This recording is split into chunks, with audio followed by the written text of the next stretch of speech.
Así que bueno, bienvenido de nuevo Andrés, es un gran gusto que nos acompañe, es en serio un honor y espero que pronto podamos concretar algo como lo que habíamos hablado en Madrid, donde nosotros hacemos actividades muy intensas. Yo le voy a pasar la palabra ahora a Garrett Edwards, director de la Fundación Libertad, para que él comience este diálogo y lo modere. Gracias. Gracias Andrés y gracias a todos. Muchas gracias Gerardo por la presentación, muchas gracias Andrés por estar aquí con nosotros y a toda la gente que está conectada y conectándose. Me parece que un buen punto para aprovechar para charlar contigo tiene que ver con esta nota que acabas de publicar, que vi en tu Twitter con el amigo Eduardo Levi Yeyati en America's Quarterly, con un título muy sugerente en inglés que traduzco rápidamente, esto de que el COVID-19 podría, en última instancia, fortalecer las democracias de América Latina y no destruirlas. Una idea que me parece que es muy atractiva como para que comencemos esta charla contigo. ¿Cómo es esto de que el COVID-19, en vez de generar lo que muchos a lo mejor pensábamos o piensan que las está debilitando, podría en realidad fortalecerlas? Gracias Garrett, gracias Gerardo.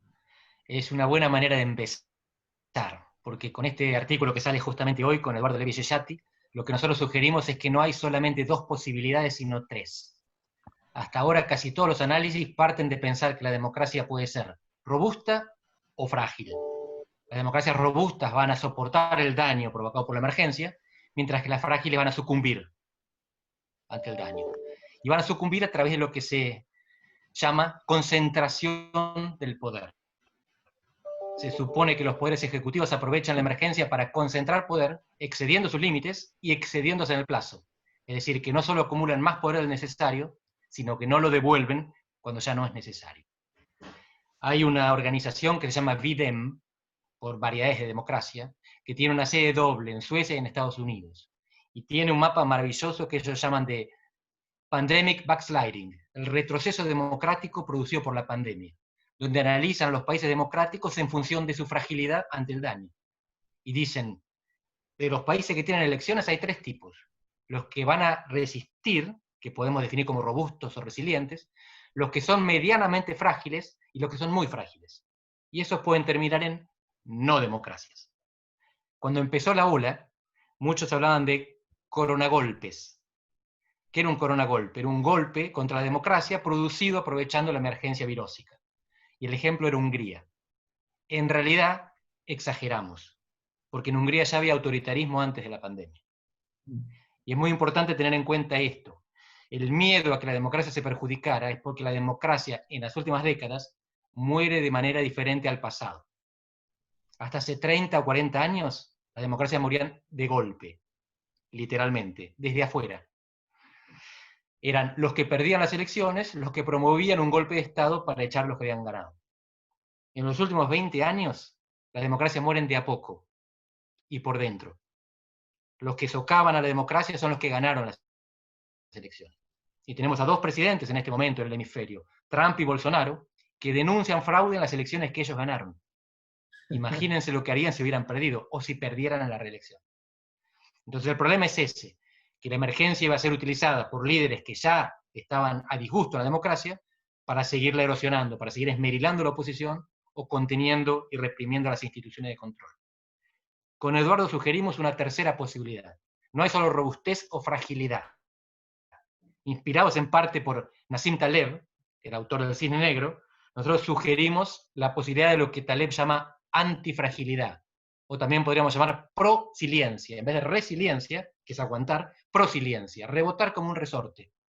El daño beneficia a la democracia que no muere. Cuando el daño no es suficientemente fuerte para matar a la democracia, la fortalece. Todos estamos familiarizados con la frase de Nietzsche, lo que no me mata me fortalece, y esa es la idea. ¿Cómo puede un daño moderado fortalecer la democracia? A través de tres mecanismos.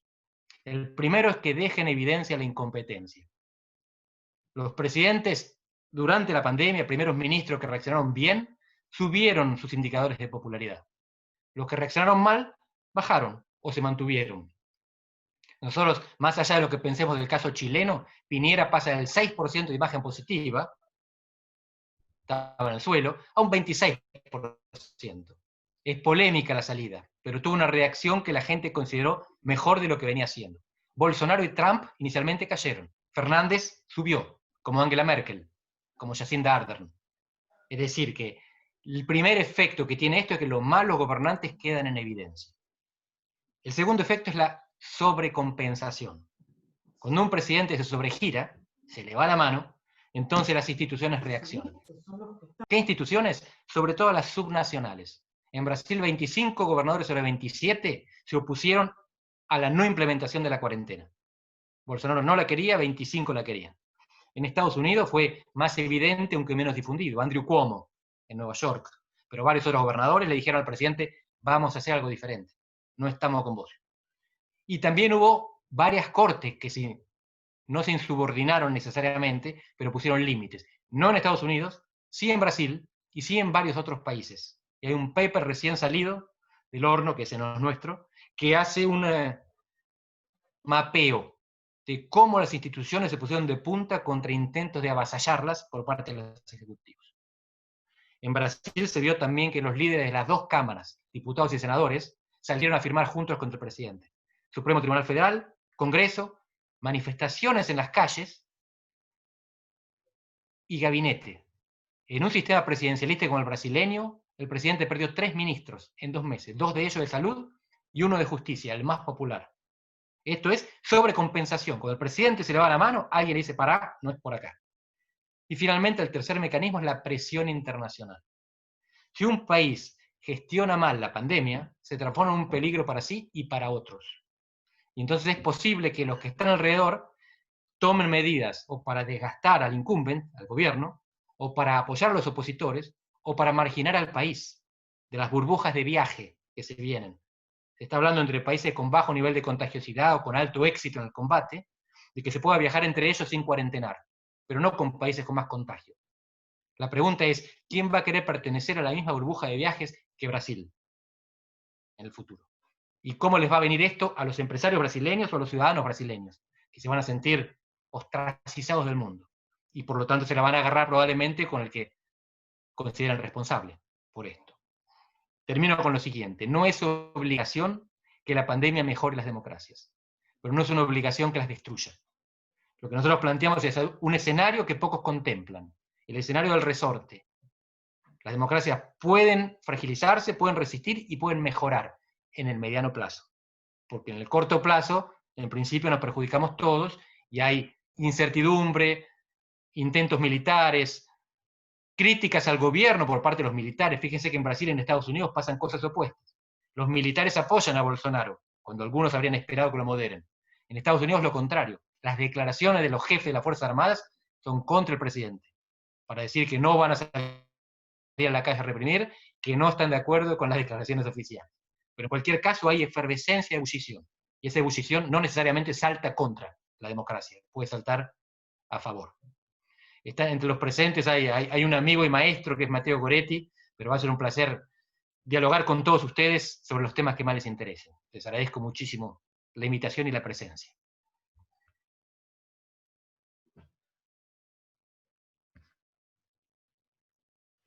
Estaba sin audio. Andrés decía, has dejado en esta primera respuesta un montón de hilos para retomar y para seguir llevando. Yo de paso, como uno de los hilos que quiero retomar tiene que ver con esto que estabas comentando, les comparto en el chat el link del artículo que estamos refiriendo, por si después lo quieren leer.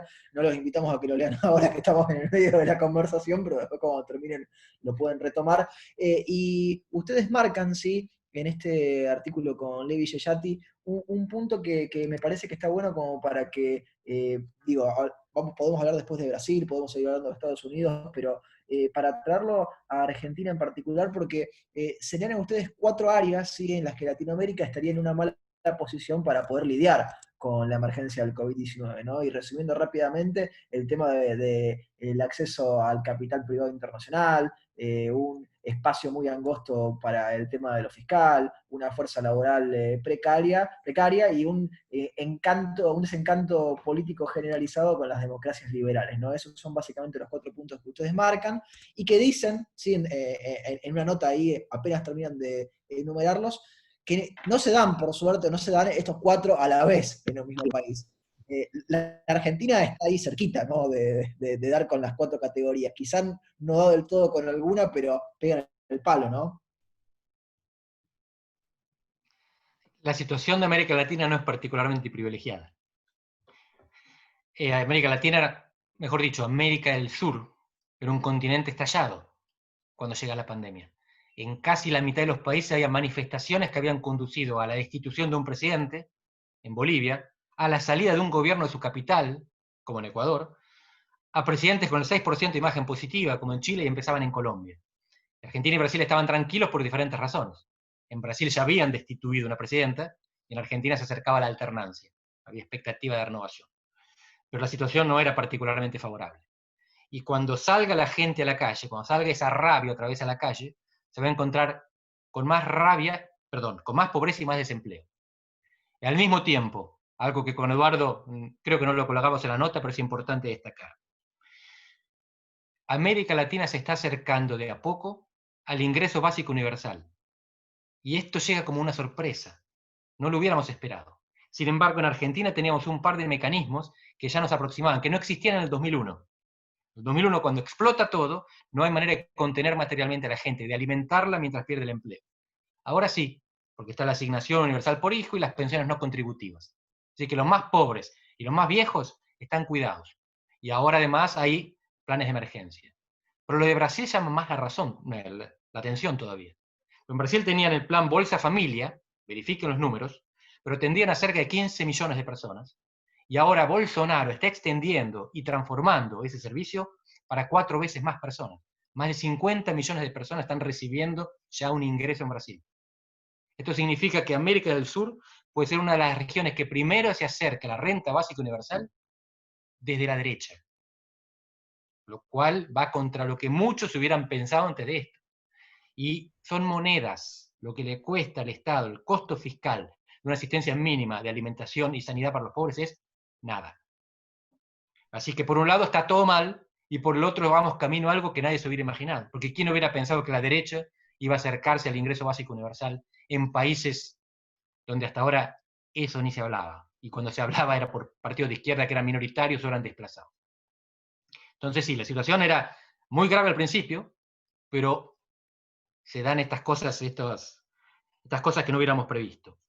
Y además hay algunos beneficios, no para todos por igual. Los países de América del Sur, sobre todo, y distingo mucho, porque del norte al sur de Panamá hay un corte fundamental, y el corte tiene que ver con qué potencia es mayor la asociación y la dependencia. Del norte de Panamá para arriba es con Estados Unidos, de Panamá para abajo es con China, con Venezuela y Colombia dando vueltas a una transición. ¿Qué significa esto? Que las inversiones y el comercio y los flujos financieros se vinculan más con un país o con otro. Y la migración y las remesas y el turismo menos, también. Entonces, en América del Sur, lo que vemos es que hay países que exportan minerales y países que exportan recursos alimenticios, naturales, biomasa. Los países que exportan alimentos, por supuesto que van a sufrir como todos, pero menos que los que exportan petróleo. Así que ahí hay una ventanita de oportunidad para la mitad de los países. Para los que exportan minerales, la situación es bastante oscura. Para los que exportan biomasa, que se puede traducir no solo en alimento a granel, sino en alimento sofisticado, fibra, papel, tejido y productos farmacéuticos, hay una ventana de oportunidad que no existía antes de la pandemia. Así que, de nuevo, no todo el escenario es oscuro, hay bifurcaciones que nos van a impulsar, en algunos casos para adelante, esto de la renta básica universal para todos los que la quieran implementar, y en el caso de la biomasa, para la mitad de los que estemos beneficiados por una situación que es no buena, sino menos trágica que la de otros. Andrés, lo acabas de marcar, me parece, en lo teórico, una división muy clara entre América del Sur y la otra parte que está, digamos, en América del Norte, si bien tiene gran parte de América Central, y en América del Sur con los países exportadores de biomasa y los países exportadores de minerales. Eso me parece que nos deja como para escuchar un poco tu análisis de lo que ha sido y sigue siendo el tema probablemente en la Argentina esta semana y que tiene que ver con el anuncio del presidente Alberto Fernández el lunes, ¿no? Por un lado de la intervención por DNU de Vicentín, ¿sí? De la empresa agroexportadora, y por el otro lado de la presentación en el Congreso de una ley de expropiación. Muchos han dicho que esto es el camino a Venezuela, te he escuchado, te he leído, me han comentado que para vos no sería tanto un camino hacia Venezuela, sino más bien una mexicaneada. ¿Cómo es eso? Estas cosas ya las hicieron en el gobierno anterior. Y estas cosas para mí tienen la siguiente característica. Son antimercado, pero son pro empresa. Me imagino poca gente más feliz que los propietarios de la empresa y los bancos acreedores. Esto es algo que beneficia porque esta gente son pagadores seriales. Esto no favorece las inversiones de los que quieren venir a innovar y competir, pero perfectamente favorece a los empresarios que quieren tener una red de seguridad y saber que cuando hagan todo mal, va a venir el Estado, los va a expropiar y les va a pagar más de lo que merecen, más de lo que valen. Así que hay que tener esto bien en cuenta. Por supuesto que van a gritar los empresarios, pero no se van a perjudicar. Al contrario, vean cómo salieron las expropiaciones anteriores. A mí me da la impresión de que esta decisión tiene que ver con el equilibrio interno de poder en el partido gobernante que algunos llaman coalición. Y en este caso pasó algo sorprendente, que fue una convergencia entre dos sectores que son el sostén principal del presidente. El sector del kirchnerismo, que tiene una alta intensidad ideológica y un programa más o menos concreto, más o menos, tampoco pensemos que son Lenin, y un gobernador fundamental, moderado y no kirchnerista. Esto no es un laudo presidencial. Esto es una decisión presidencial sobre una convergencia entre los moderados y los extremistas. Acá Perotti estuvo a favor, y yo no escuché a los demás gobernadores expresarse en contra, aunque quizás lo estén. Pero acá no es que Alberto laudó y se inclinó por el kirchnerismo. Acá Perotti estaba también a favor por lo que parece. Y no sé si eso le va a convenir electoralmente o en la imagen o en la opinión pública, ustedes cuéntenme, de su provincia. Así que para mí esto es fundamental. Tengo entendido que esta no hubiera sido la decisión si el presidente hubiera podido hacer lo que él quería. Si no hizo lo que él quería, no fue porque lo impulsó el kirchnerismo, fue porque convergieron sus apoyos con sus apoyos. Cristina con un gobernador clave. Si esto es una tendencia o un caso único, ellos dicen que es un caso único y yo tiendo a creerles. Me parece un caso único e improvisado, que además puede salirles por la culata, dependiendo de cómo reaccionen los empresarios, los mercados, que no son lo mismo, y la calle. Hasta ahora la respuesta no es muy halagüeña. Vamos a ver qué dicen las encuestas. Mi impresión es que esto puede salirles mal. Y al mismo tiempo puede ser una compensación. Si el cierre de la negociación por la deuda es por derecha, es decir, entregan mucho más de lo que hubieran querido, entonces con esto pueden compensar a su base progresista, diciendo, miren, nacionalizamos. No somos de derecha aunque entreguemos todo lo que quieran nuestros acreedores. Pero eso depende de desarrollos que todavía no conocemos. La negociación esta semana es confidencial, recién la que viene tendremos novedades y podremos evaluar. Es ahí donde reaparece entonces, Andrés, en la historia del kirchnerismo, que vos lo marcabas muy bien, ese kirchnerismo que le gusta pagar y a veces hasta pagar de más, ¿no? Entonces esto sería la ofrenda para aquellos que si se llega a dar ese supuesto de nuevo, no se enojen demasiado. Pregúntenle cuánta gente, cuántos empresarios quedaron pobres durante los 12 años de gobierno kirchnerista. ¿Y cuántos quedaron más ricos? No es que sean kirchneristas, al contrario, hay una disociación, una disonancia cognitiva entre lo que les gusta y lo que los beneficia. El kirchnerismo benefició fuertemente a los sectores bancarios y a los acreedores externos, que no lo quieren, pero hay una diferencia entre el bolsillo y la cabeza, y en última instancia, el bolsillo convence más. Andrés, te traigo de nuevo para el COVID-19, que parece ser va a ser el tema del año sin duda alguna y no vamos a poder evitar ni darle demasiados rodeos, con un Alberto Fernández que esta mañana incluso llegó a decir que por la velocidad, por la aceleración que está teniendo el contagio, en especial en lo que es la zona obviamente de Cava de Lamba, que es donde están más concentrados, deberían volver a una cuarentena absoluta. Dijo, no vamos a volver a una cuarentena absoluta, pero por los números que vamos viendo, sentimos sí, que deberíamos estar en fase 1 de nuevo. Eso fue lo que dijo Alberto Fernández esta mañana. ¿Cómo analizas esta relación que tienen los políticos, por un lado, con los fallecidos por COVID-19, que es un número que aparentemente a todos los políticos les preocupa, les asusta y no quieren tener que cargar con esa estadística? Y por otro lado, con las caídas económicas que son inevitables en el medio de una pandemia, en el medio de tener que tomar las decisiones de cuarentena. Digo, ¿te parece que hay alguna que pese más que la otra, por un lado para la gente y por otro lado para los políticos? Hay una discusión sobre cuál es la causa por la cual Bolsonaro, AMLO en México y Trump reaccionaron de una manera y Fernández de otra. Una de las explicaciones es institucional. Compara los federalismos, los sistemas de partido y los estados de bienestar de cada país y dice, eso es lo que determinó la diferente respuesta. Yo creo que esa no es la explicación correcta. La explicación correcta es a qué sectores representa electoralmente y se representa en su imagen el presidente. Hay algo que define la consecuencia o el impacto de la pandemia, que es la densidad urbana. La pandemia pega sobre todo en sectores de alta densidad. En Nueva York más que en Los Ángeles.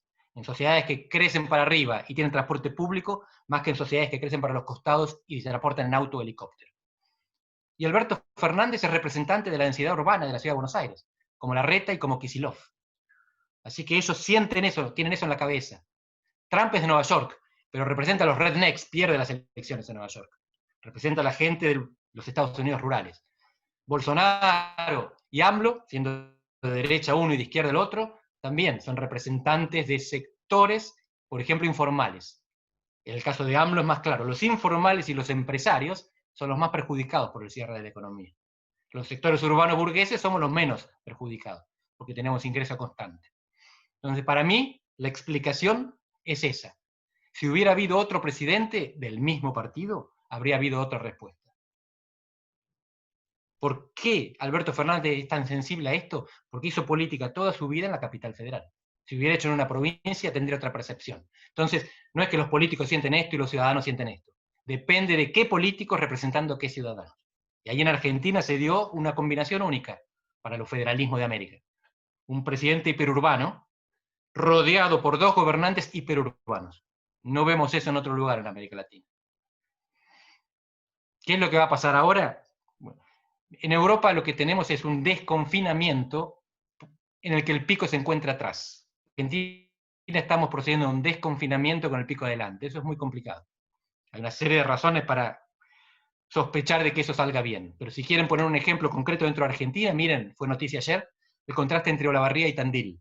Dos ciudades que estaban a la par y de repente se dispararon los contagios en Olavarría mientras mantuvieron el control, por ahora, en Tandil. Entonces unos siguen avanzando y otros vuelven para atrás. Es posible que la intermitencia y la segmentación espacial sean el futuro de los próximos meses. Pero de nuevo, dependerá de la sensibilidad de los dirigentes políticos, de los gobernantes y de la tolerancia de la población, que parece estar algo fatigada de la cuarentena, a juzgar por los runners. Sí, lo de los runners ya veremos, como dijeron incluso desde la Secretaría de Salud, dentro de 2 semanas, qué efecto tiene o no tiene el que hayan salido todos a correr juntos el lunes. Nos quedamos un poco más en Argentina antes de ir después al resto del mundo, Andrés, y luego abrir para que la gente pueda comenzar también a aportar y a opinar y a agregar. La oposición en la Argentina, ¿no? ¿Qué rol te parece que está jugando, si es que está jugando algún rol? Por un lado, con los partidos tradicionales, ¿no? Como la UCR, que lo tiene Ricardo Alfonsín en su embajada, cómodo, apoyando y victoriando básicamente casi cualquier cosa que hace el gobierno nacional. Y del otro lado, Juntos por el Cambio, que parece ser, por lo menos en el tema de Vicentín, se despertó con una crítica, pero a lo mejor no la habíamos visto despierta en estos meses anteriores. Bueno, Ricardo nunca llegó a la embajada. Se desató una pandemia antes, así que sigue del otro lado, no está en la península ibérica. En Portugal y en España estamos sin embajador. El coronavirus no nos ayudó. En Argentina hay una continuidad, que es enorme. Creo que nada representa mejor a Argentina que aquel dicho de que si uno se va durante 20 días, cuando vuelve cambió todo. Si uno se va durante 20 años, cuando vuelve no cambió nada. Bueno, hace 70 años que la sociedad argentina está dividida entre dos sectores. Los sectores populares, que reivindican el valor del trabajo y que buscan justicia social, y las clases medias, que reivindican el valor de la educación por su aspiración a la movilidad social. Son valores legítimos de sectores sociales relevantes, que votan continuamente de manera estructurada. La lealtad de la clase obrera sindicalizada al peronismo es mucho mayor que la lealtad de los trabajadores al Partido Laborista en Gran Bretaña, por ejemplo. Así que nosotros tenemos una división semipermanente en la política argentina. En este momento estamos en lo que siempre estuvimos, una especie de bipolarismo, con el peronismo aglutinado de un lado y el no peronismo aglutinado del otro. ¿Qué es lo que hay en cada uno de estos dos partidos o polos? Moderados y extremistas, o si quieren, duros, no los llamamos extremistas. Blando también suena feo. Moderados y duros. Y en este momento hay una convergencia de los moderados. Por una razón muy simple, porque están gobernando. Porque en Argentina hay un sistema de gobernanza multinivel en el cual los gobernadores y los intendentes también son gobierno, aunque pertenezcan a un partido diferente del presidente. Y entonces hubo una alianza de los que gobiernan, que o eran moderados de antes, o fueron moderados por la necesidad del gobierno. Y afuera, tirando piedras, están los duros, los que no tienen esa responsabilidad, no manejan territorio, no manejan presupuesto y no manejan personal. ¿Qué es lo que va a pasar? Es probable que ninguno de los dos se parta. Es decir, los moderados no se van a juntar en un partido común de los moderados. Los moderados de cada lado van a seguir compitiendo junto con sus duros en las elecciones que vienen. Las elecciones que vienen son en 2021 y son elecciones en plural. No hay elecciones nacionales. Hay 24 elecciones provinciales. Y cada provincia es un mundo y hará sus alianzas y tendrá sus propios clivajes o divisiones sociales. Si la oposición no se divide, tiene altas chances de que le vaya muy bien a las elecciones. No por mérito, sino porque un gobierno en recesión suele tener malos resultados electorales. Y para las elecciones de octubre del año que viene hay 3 escenarios: pandemia, recesión o rebote. Si es escenario de pandemia, olvidémonos, no podemos estar en cuarentena 1 año y medio y seguir lúcidos intelectualmente, no es que lo estemos actualmente, pero sería peor. Si es en recesión, lo único que tiene que hacer la oposición es permanecer unida y no tirar piedras. Si es en rebote, se beneficia el gobierno. Habremos superado la pandemia, estaremos creciendo económicamente, es bueno para ellos y se lo habrán merecido. ¿Qué es lo que esto indica? Que no hace falta hacer locuras, ni entregarse al enemigo, al adversario. Hace falta cooperar durante el gobierno, competir en las elecciones y seguir juntos, tanto para unos como para otros. Y creo que si son racionales, esto es lo que van a hacer. No tendremos sorpresas en las elecciones del 2021.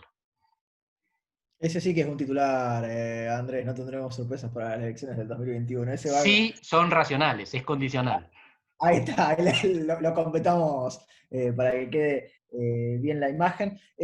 Antes, ya van llegando varias preguntas de la gente, ahora las vamos abriendo y las vamos compartiendo. Hablamos de Brasil un poco, hablamos de Estados Unidos otro poco.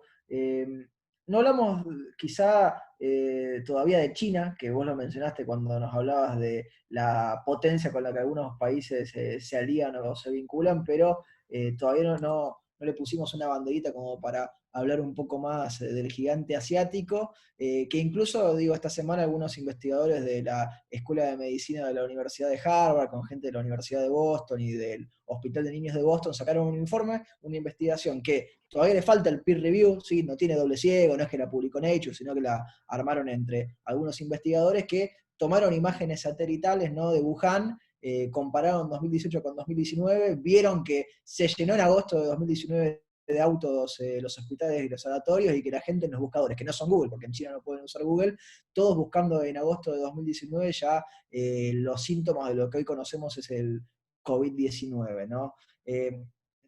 Probablemente nunca chequeemos, nunca sepamos realmente cuándo arrancó el coronavirus ni de qué manera, pero ¿qué rol o qué responsabilidad o en qué lugar te parece que va a terminar quedando China cuando avancemos un poquito más en el camino en el que estamos ahora? Gran pregunta. ¿En qué lugar va a quedar China y en qué lugar van a quedar las publicaciones científicas? Me parece muy interesante lo que decías. No es ninguna garantía que una revista prestigiosa te publique algo. Después de lo que pasó con Lancet hace 2 semanas, está visto que el sistema de peer review es una porquería y sigue siendo el menos malo de todos los que conocemos, pero es súper falible. Ya lo sabíamos para las ciencias sociales, está recontra confirmado para las ciencias un poquito más duras también. Así que esto es problemático. Si ni siquiera podemos confiar en las mejores revistas científicas, ¿qué otra cosa se puede esperar de lo que ni siquiera fue revisado y publicado? China tiene 480 institutos Confucio desparramados por el mundo. Y con eso pretendía crear algo de soft power, el poder de atracción en vez del poder de coacción. La tienen complicada. La tienen complicada porque cultural y lingüísticamente somos muy diferentes. O por lo menos eso creemos nosotros, que somos occidentales. Porque más de la mitad de la humanidad vive, son ellos o están alrededor de ellos, en el Asia-Pacífico. Así que Occidente se transforma cada vez más en una periferia empequeñecida del mundo. No del sistema global, porque lo que estamos viendo es que vamos camino a una disociación del sistema global, el desacople. Nosotros, a lo largo de 70 años de la Segunda Guerra Mundial, tuvimos primero un sistema bipolar, después un momento unipolar, y después una relajación, pero todavía con Estados Unidos al volante. Durante 70 años, siempre que hubo una crisis internacional, o Estados Unidos, o una institución coordinada por Estados Unidos, ONU, G8, G20, estaba al volante. Esta es la primera vez que no. No hay nadie al volante, si hay alguien es la OMS, que no tiene ni poder ni mucha credibilidad en este momento. ¿Qué es lo que va a pasar en el futuro? Es altamente improbable que Estados Unidos consiga volver. Ya no tiene el poder estructural que tenía y ya quemó demasiada reputación en el camino. Y todavía no hay chance de que China lo sustituya. China no tiene todavía la fuerza ni tiene el prestigio. La única posibilidad de crear gobernanza global, y esto lo tiro yo, no es un dato, es análisis, es que China y Estados Unidos cooperen. Si cooperan los dos, 22% de la humanidad, 40% del PBI, más o menos, alcanza, no hace falta nadie más, no hace falta G7, G8, G3, el G2 es suficiente para crear gobernabilidad global.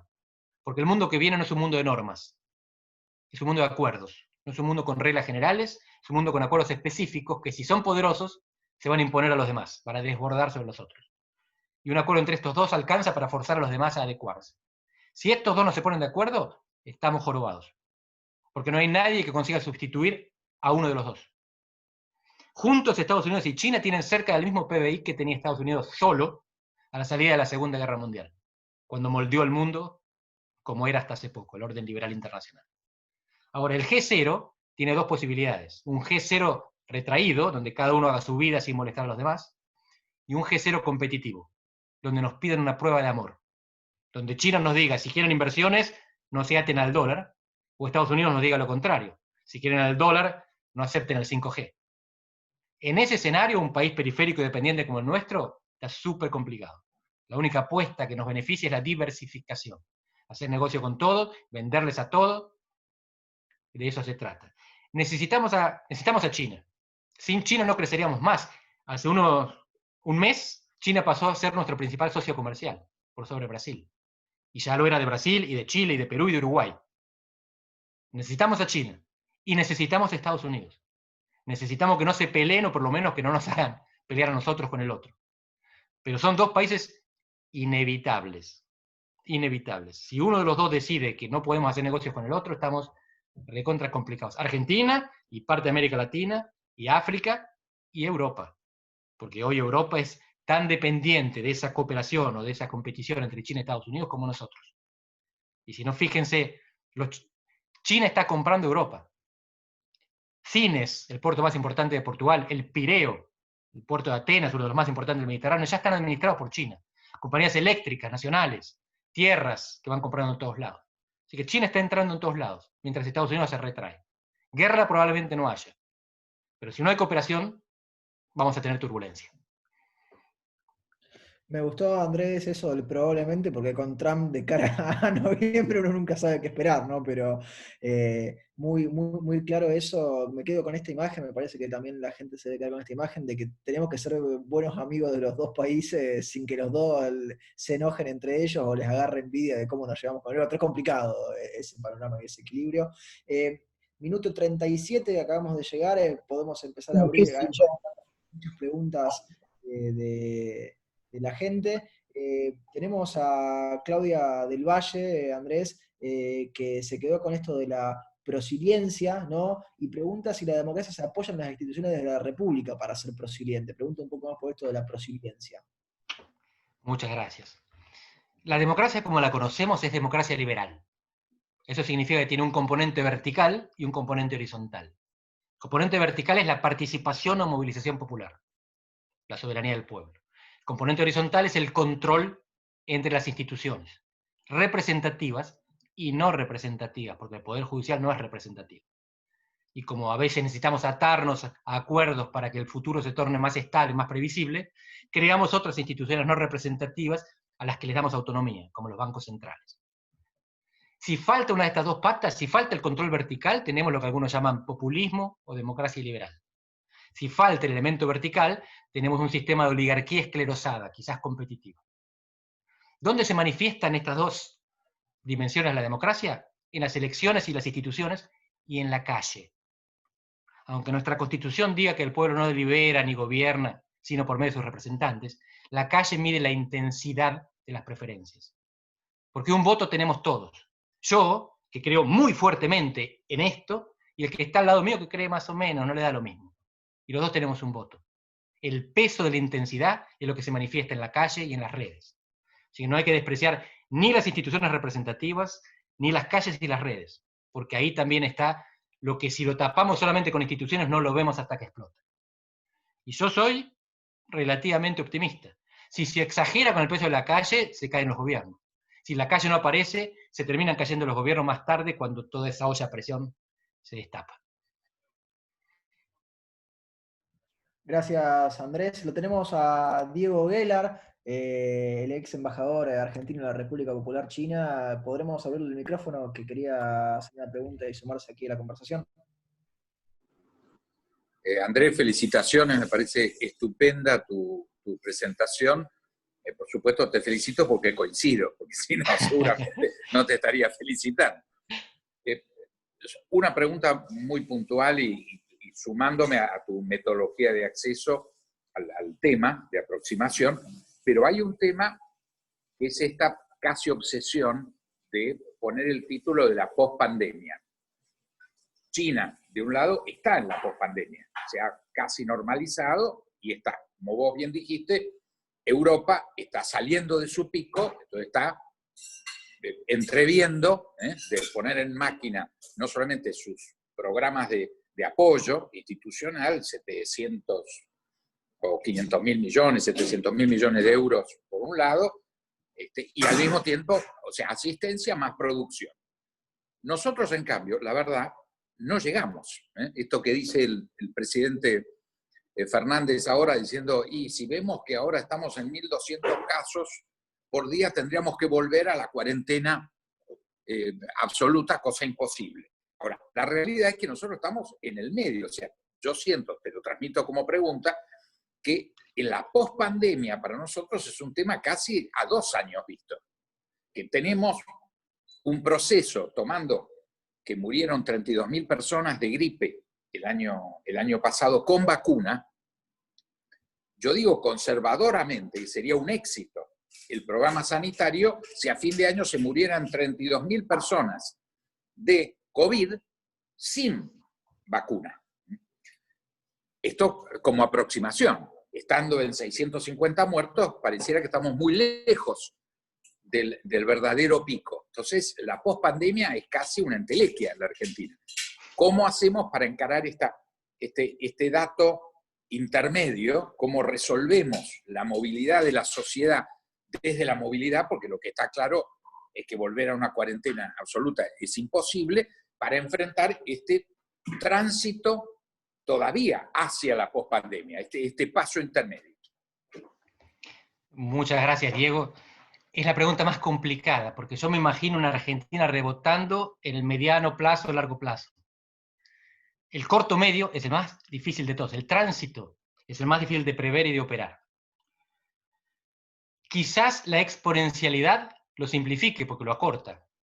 En realidad no va a durar tanto. Dentro de 2 semanas vamos a tener un nivel impresionante de infección y vamos a tener que decidir rápido, y la post-pandemia va a ser dentro de 2 meses, porque ya va a haber terminado todo.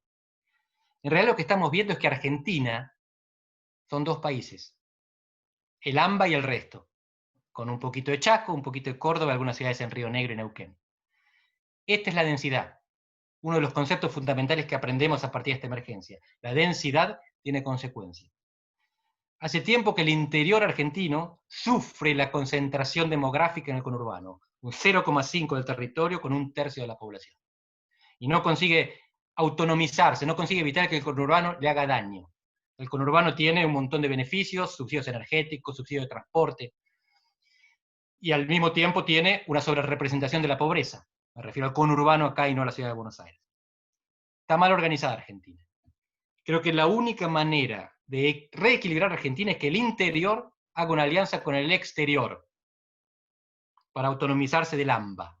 Esto es abrir, por ejemplo, el comercio, que las economías regionales puedan comerciar con el mundo exterior y no dependan del mercado doméstico. Porque con el mercado doméstico no solamente no alcanza para desarrollar el país, sino que nos condena al AMBA. Y el AMBA es, pobrecitos, no es culpa de ellos, la maldición argentina. Con este nivel de densidad, en 1/3 del país, en 0,5% del territorio, no hay desarrollo posible. Entonces, el tránsito tiene 2 etapas y tiene 2 territorios. Y lo bueno es que quizás se puede aprender en el AMBA y en el gobierno nacional de qué pasa en la Argentina del interior, de qué pasa en las 20 provincias que van a empezar a hacer una vida relativamente normal, mientras los porteños siguen entre presos y corriendo. Porque ese parece que es el mundo que viene. Pueden estar solo encerrados en el departamento o corriendo en las plazas de 8 a 8. ¿Qué vida es esa? Bueno, es la vida que ellos se buscaron. La vida de este país megalómano concentrado en esa zona. ¿Qué es lo que me parece que el gobierno podría aprender de esto? No me queda claro, porque estamos bajo un gobierno de 3 porteños. ¿Qué es lo que el país puede aprender de esto? Que no es bueno estar gobernado por 3 porteños.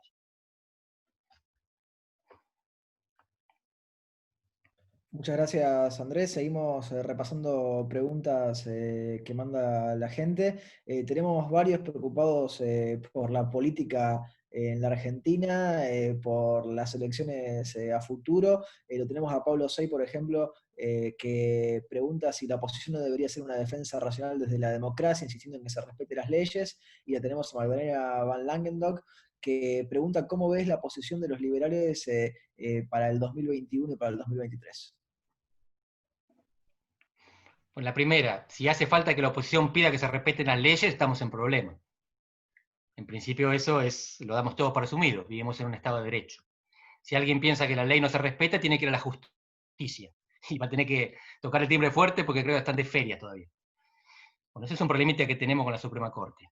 Pero es un problema que tiene la democracia argentina con la justicia. Voy a decir algo que es contraintuitivo y posiblemente muchos de ustedes no estén de acuerdo. El Ejecutivo argentino funciona mediocremente. El Legislativo argentino no funciona tan mal. El problema de Argentina es el Poder Judicial, que tuvo una gran Suprema Corte en los 80 y una Cámara Federal que metió presos a los comandantes. Y hoy tiene Comodoro Pi. La gran deuda de la democracia es el Poder Judicial. No es que no haya que mejorar el Legislativo ni el Ejecutivo. El problema está en la justicia. Entonces, si hay problemas con la ley, no es porque alguien la viole, sino porque alguien no la controla, que es su función. Porque en todos lados los gobiernos tratan de pasar el límite. Empujan hasta donde pueden. El gobierno anterior, su primera medida fue tratar de meter 2 jueces por decreto en la Corte Suprema. Y no pudo, porque en el Senado lo pararon. Hace falta resistencia institucional.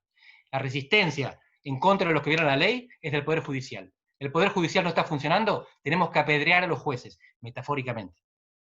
No es la oposición la que tiene que cumplir el rol, aunque sí, en la calle, dando apoyo si hace falta, pero después es la justicia la que tiene que funcionar.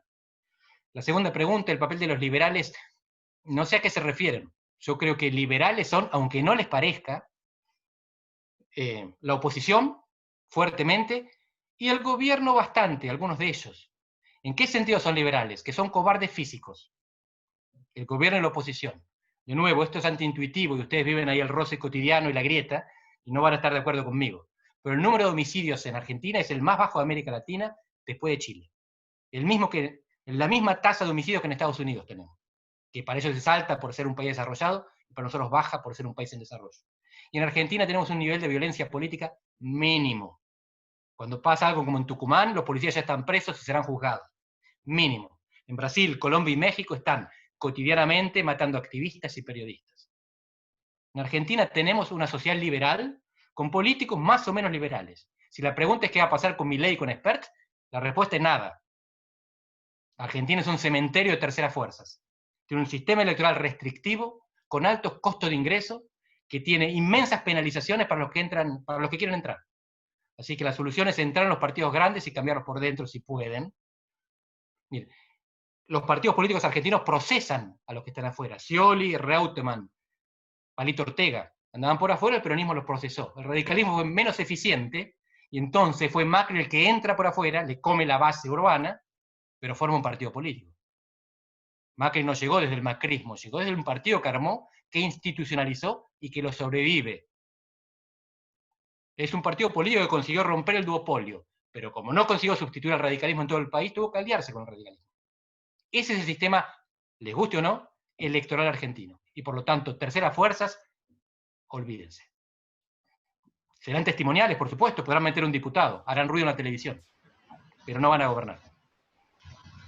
Andrés, muchísimas gracias por este tiempo que te has tomado. Lo tenemos a Gerardo Bongiovanni para que dé unas palabras de cierre, porque estamos básicamente en la hora que comprometimos el comienzo del evento. Gracias, muchas gracias, Andrés. Agradecerte realmente con mucho énfasis. Dos cosas que especialmente me llamaron la atención. Primero, lo que dijiste recién, tu defensa del modelo de coaliciones, ¿no? Que es el que parece que se está abriendo paso en la Argentina por primera vez, ¿no? Y por otro lado, lo que me dijiste, a lo mejor porque sos de Olavarría, tenés más claro este tema del interior, que efectivamente Argentina viene con gobiernos que desconocen mucho el interior. El gobierno de Macri es un gobierno muy porteño, en algunas cosas sí se esmeró mejorar, pero este gobierno lo mismo. Y mirá, te cuento algo que algunos nos percatamos. Cuando Alberto Fernández anunció la estatización, ni siquiera mencionaba bien el nombre de la empresa, decía Vincentín. Y ayer la escuché a la diputada Vallejo y a la senadora mendocina que promovieron esto, en parte, y no tienen la menor idea de lo que es el Grupo Vicentín, no tienen la menor idea de lo que hace el Grupo Vicentín. Quiero decir, esto de que Argentina tiene un porteñismo muy marcado, me parece un punto muy importante que vos remarcás, ¿no? Y ojalá, bueno, lo tomemos en cuenta para el futuro. Muchísimas gracias, te agradezco nuevamente. Ojalá el próximo encuentro sea en persona, en algún evento que hagamos en Madrid y que puedas hacerte un salto. Me parece un punto muy bueno. Otra vez, un placer que nos nuevamente. Ojalá el próximo encuentro en Madrid y que puedas hacerte un salto. Les agradezco la invitación, la cordialidad y el dinamismo. Me encantó la práctica esta de ida y vuelta. Mil gracias. Muchas gracias, un abrazo, Andrés, y gracias a todos por acompañarnos. Mañana, les recuerdo, está con nosotros el secretario general de la OEA, el doctor Almagro. Gracias a todos. Gracias, Andrés. Muchas gracias. Hasta luego a todos.